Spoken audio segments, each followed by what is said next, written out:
Noté algunos rostros conocidos. Grandes asesinos de la historia nadaban esas aguas rojas. Cuando el río llegó a su fin, el centauro se marchó. Un espeso bosque nos esperaba. Recordé la selva en que me había perdido. Temblé. No había ninguna senda, ni el más leve rastro de camino. Los árboles tenían sus hojas, pero ninguna de estas eran verdes. No había pájaros que cantasen, tampoco frutos, tan solo espinas por doquier. Atravesamos el bosque. En un momento, un rumor me llamó la atención. Era un extraño suspiro que hasta mi oído llegaba. Parecía venido desde una profundidad. Tan solo veía árboles a mi alrededor. Miré a Virgilio. El maestro me pidió, extrañamente, que cortara una rama de algún árbol. Vería algo increíble. Así lo hice. Al momento que desgajé la rama, el árbol comenzó a sangrar. Me quedé maravillado. Mi sorpresa fue mayor cuando el mismo árbol habló. Triste y dolorido, me dijo que en vida habían sido hombres. Al no poder soportar la difícil realidad, se dieron muerte a sí mismos. Los suspiros que había oído provenían de estas almas. Mucho pesar me transmitieron estas almas. Terrible castigo cumplían por su debilidad para afrontar los embates de la vida. Abandonamos el bosque, internándonos en una árida llanura. Aquí estaban los violentos contra Dios. Sus almas yacían tiradas, caminando o corriendo de un lado a otro. Una tormenta caía sobre ellos, una tormenta de fuego. Copos de fuego los tocaban. Las almas intentaban apartarlos con las manos, pero era inútil. Cuando quise avanzar, un espíritu tomó mis ropas reconociéndome. Era Brunetto, mi antiguo tutor. Constantemente cuando vivía, solía recriminar con ferocidad a Dios por sus desventuras, mas no se esforzaba demasiado por cambiar su suerte. Aún así, me alegré de verlo. Caminamos juntos por el valle, conversando sobre tiempos lejanos en Florencia. Brunetto me rogó que cuidara de una obra suya que había escrito. Prometí que así sería. Abandonamos la llanura, aún nos quedaba más por ver.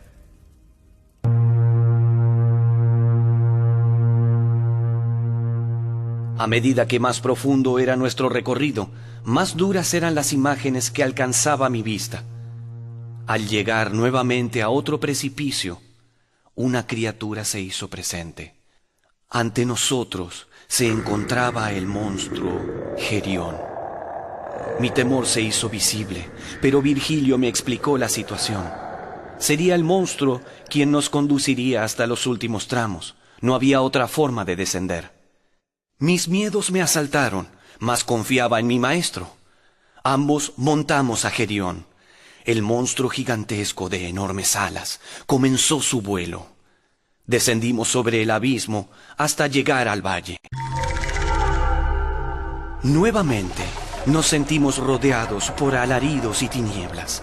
Acabábamos de penetrar las más bajas profundidades del infierno. Estábamos en las Malevolges, o pozos malditos.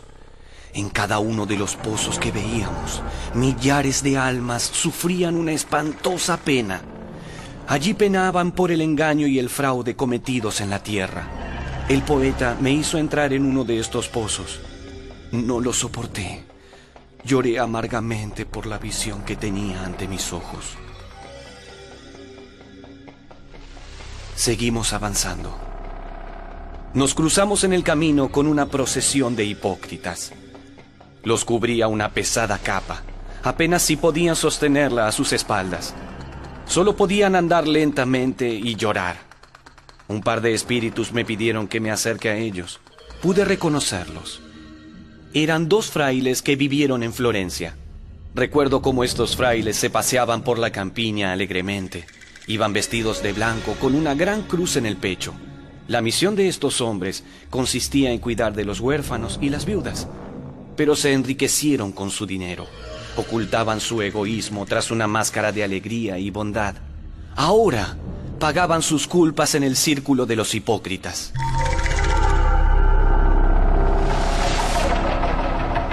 Dejamos atrás estas penas y temores y nos preparamos a descender al último círculo.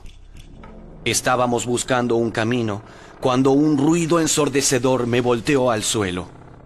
La niebla que había no me permitía ver de dónde provenía tan espantoso sonido. Solo pude ver las altas torres de una ciudad, pero Virgilio despejó mi error. Lo que yo veía no eran torres, eran gigantes. La niebla los ocultaba. El maestro se acercó a uno de ellos. No pude escuchar lo que le decía, pero al instante uno de ellos nos tomó a ambos, uno en cada mano. De este modo, descendimos al último círculo del infierno. Llegamos a una especie de valle oscuro, siniestro. Allí nos dejó el gigante. Empezamos a caminar cuando Virgilio me señaló el suelo que nos sostenía. A mis pies había un lago congelado. Parecía hecho de vidrio. Pude apreciar a unas sombras llorosas que nadaban en él, por debajo del gran espejo que era el lago congelado. Se las veía tiritar, sufriendo el frío que implicaba morar de aquel lado del cristal. Les pregunté a estas sombras quiénes eran. 2 lágrimas cayeron de sus rostros. Se congelaron al instante. Virgilio me explicó dónde estábamos. Era Caína. Tras ese lago helado, yacían aquellos que habían traicionado a su familia. Desde entonces, nunca he podido mirar un estanque helado sin sentir temor. Seguí caminando por el cristal. De repente, algo me llamó la atención.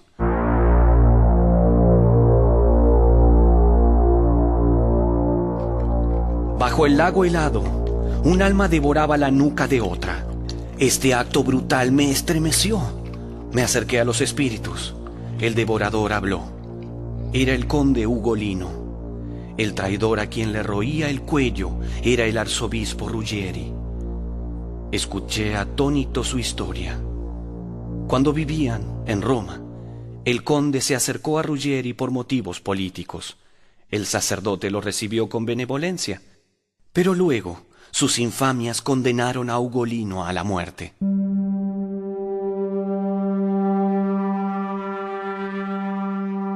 ¡Qué muerte tan cruel padeció este mortal! El obispo lo encerró en una torre junto a sus hijos, todos condenados a morir de hambre. Jornadas terribles vivió aquel conde en aquella torre, tanto así que sus propios hijos ofrecieron sus carnes de alimento. Todos murieron a los días. Terminó de hablar el conde y luego volvió a hundir sus dientes en el cuello de su traidor. Pocas veces sentí tal conmoción como aquella en el lago helado. Seguíamos avanzando. Estábamos en la recta final del primer recorrido. Aquí las sombras se hacían más espesas y heladas. Virgilio entonces me abrazó con fuerza. Ese abrazo significó la llegada hacia lo más terrible que podría imaginar.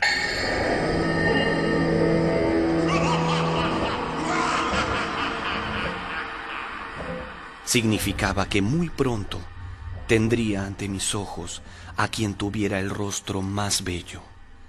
El maestro me pidió que me armé de fortaleza. Entonces lo vi. Era Lucifer, el emperador de las tinieblas.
Nunca podré relatarte con precisión, y tampoco quiero hacerlo. Todo lo que podría decir sería poco. No morí, pero tampoco estaba vivo. Fue un estado completamente nuevo. Vivir sin vivir.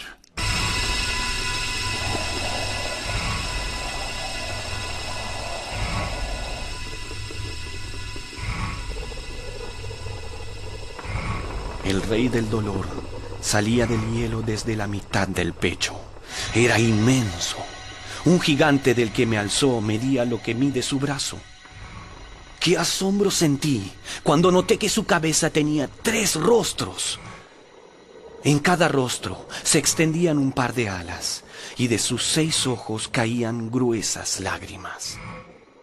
Y en cada boca era devorado un pecador. El pecador que más sufría era quien estaba en la boca del medio. Era el mayor pecador de la historia. Era Judas Iscariote. No podía creer lo que Virgilio me estaba pidiendo. Íbamos a escalar a Satanás para traspasar al infierno. Me armé del poco valor que me quedaba, pero confiaba en mi maestro. Me tomé a él y trepamos por el velludo pecho. Luego llegamos al cuello y finalmente resbalamos por la espalda. El príncipe de la oscuridad tan solo lloraba y masticaba. Tocamos suelo. Allí encontramos una pequeña caverna. Después de un largo recorrido en silencio, escuché el rumor de un arroyo.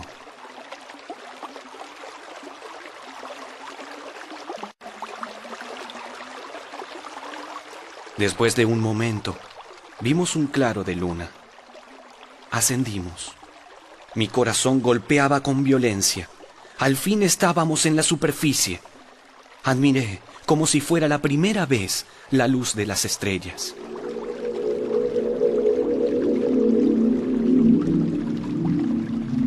Había una gran diferencia entre el infierno y el purgatorio. Esta diferencia se basaba en la esperanza. En el infierno, como lo anticipó el cartel en la puerta, no existía. En cambio, en el purgatorio era el principal alimento de las almas. Aquí los espíritus también sufrían, pero era una especie de dolor dulce. Las almas lo soportaban con alegría. Sabían que una vez limpios, el paraíso los estaría esperando, y la fe los inundaba.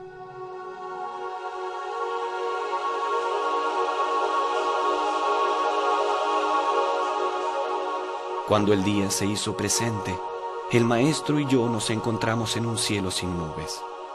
Entonces vimos un espectáculo maravilloso. La salida del sol en el horizonte desprendiéndose del mar. El corazón se nos inundó de alegría. Un largo rato estuvimos contemplando el espectáculo. En un momento, noté una presencia cerca de mí. Ya no estábamos solos. Un anciano miraba el sol a nuestro lado. Grandes mechones de cabello blanco caían de su cabeza. Una larga barba cubría su rostro. Su presencia era la de un hombre que merecía todo el respeto. Su nombre era Catón. En vida fue un gran escritor romano. Ahora era el guardián del purgatorio. El anciano preguntó qué hacíamos allí. Virgilio, con una mirada, me pidió que me arrodille ante él. El maestro le explicó de dónde veníamos y cuál era nuestro recorrido.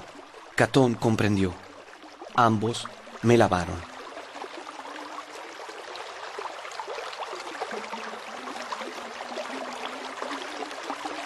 Debían desaparecer de mi rostro las huellas de lágrimas. También las marcas de humo que la visita al infierno hubo grabado en mi cuerpo. Luego, el anciano se alejó.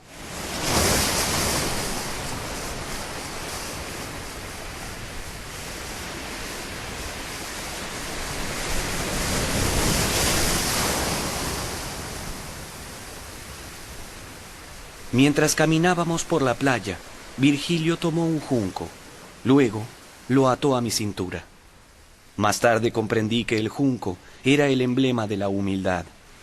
Para entrar al purgatorio, Debía limpiarme de todo rastro de soberbia. Sí, yo también era un pecador.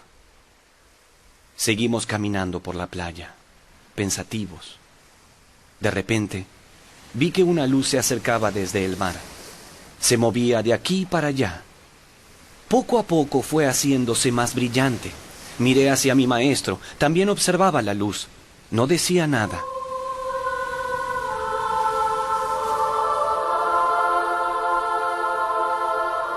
Por fin la extraña luz llegó hacia nosotros. Era un magnífico ángel. Caí de rodillas ante su majestuosidad. El ángel traía consigo un carro con una multitud de espíritus. Estas almas no cesaban de cantar salmos. Bajaron a la playa. El ángel los bendijo y volvió a ascender hacia el sol. Las almas se acercaron a preguntarnos por la entrada al purgatorio, y hacia allí fuimos, en compañía de los espíritus.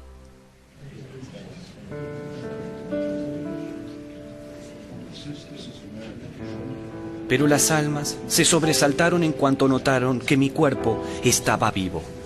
Una de ellas, con un gran gesto de alegría, corrió a abrazarme. Lo reconocí al instante. Era mi amigo Casela, el músico.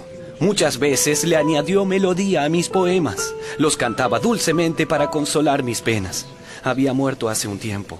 Lo extrañaba y ahora tenía la posibilidad de volver a escuchar su voz. Le rogué que me cante. Casela no lo dudó un instante. Cantó uno de mis más bellos poemas. Su voz se elevaba con gracia y alegre tono.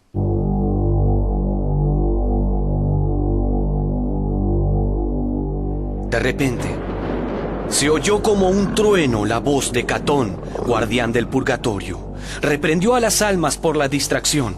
Seguimos avanzando junto a los espíritus. De este modo, llegamos al pie de la montaña.